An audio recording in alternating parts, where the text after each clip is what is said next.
Welcome to 365 Christian Men, where every day we aim to inspire and encourage with real-life stories about men. June 26th, Francis Scott Key. Francis Scott Key was a serious believer in Jesus and an amateur, still serious, poet. Although Francis was against the War of 1812, his strong sense of personal duty drove him to join the Georgetown Light Field Artillery. So, when a situation arose that called for a soldier and a skilled negotiator, they sent for Francis Scott Key. Here's what happened. Sometimes we think we're powerless, but we can always pray. Francis Scott Key paced the deck of the 60-foot American sloop, the President, and prayed for favorable winds. The good Dr. Beans had been wrongfully arrested, hauled off, and locked up on the British flagship, HMS Tonnant. Keyes, who was a lawyer, and John Skinner, a prisoner of exchange officer, chased the British fleet to negotiate Beans's release. Just weeks before, British troops had pillaged Washington and left it as a smoldering ruin. Who knew where they would next attack, or what they would do to old Dr. Beans? If only Keyes' sloop could move faster. 2 long days later, near the mouth of the Potomac River, Keyes and Skinner found the British fleet and boarded the Tonnant.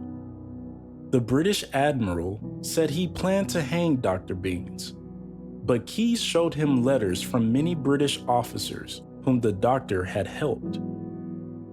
The British did release Dr. Beans, but the admiral feared Keyes and his companions would tell the American military about his plan to attack Fort McHenry and Baltimore. So, he didn't let them leave.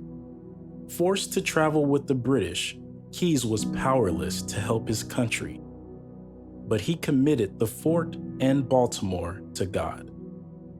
The formidable 50-ship military fleet, with its trained troops, neared Baltimore Bay. Keyes thought of the American soldiers, mostly shopkeepers and farmers. How could they fight such massive military strength? British Marines returned Keyes and his companions, still under guard, to their sloop, which had been towed and then anchored behind the fleet. For 4 grueling days, they waited.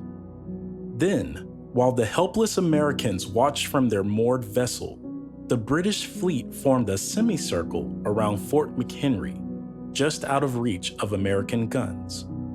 On September 13th at 6:30 in the morning, the first British bomb burst in the air. Then, it seemed as though Mother Earth was vomiting shot and shell in a sheet of fire and brimstone. Keyes' sloop tossed upon the angry sea. As night neared, a shell punctured the American flag and ripped away one of its 15 stars. The flag hung limp, but just then, at twilight's last gleaming, a breeze stirred. The proud banner stretched to defy British guns.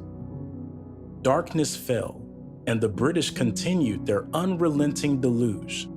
But there, in the red glare of the rockets and the white explosion of bombs, Keyes glimpsed the American flag. Groans of wounded men pierced the battle-worn night, but then, suddenly, all was silent. The blackness hid its secrets. Had the well-trained British troops landed as planned, or even attacked? Gloomy hours had lengthened. Rain clouds shrouded the long-anticipated dawn. Then, just after 6, the clouds parted. At the first light of dawn, Keyes strained to see the limp fabric hanging in the wind. At first, Keyes couldn't discern whether it was the American flag or the Union Jack. Then a morning gust lifted the flag, and stars and stripes unfurled and snapped in the wind. Keyes thanked God for his most merciful deliverance. He reached into his pocket and found the only paper available, the back of a letter. On it, he began, "Oh, say, can you see?" Gratitude had birthed poetry. He wrote 4 verses, and in the last, he poured the crux of his worship.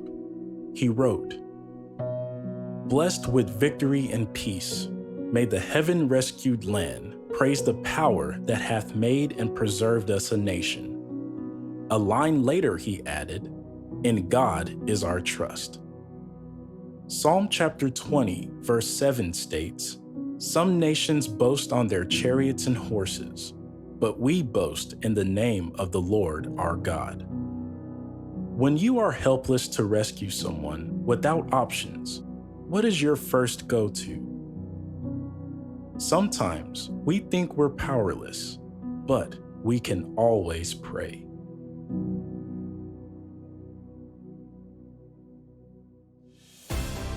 Thank you for listening to today's story. Every day of the year, our hope is to inspire you with real-life stories of faithful men who have gone before us.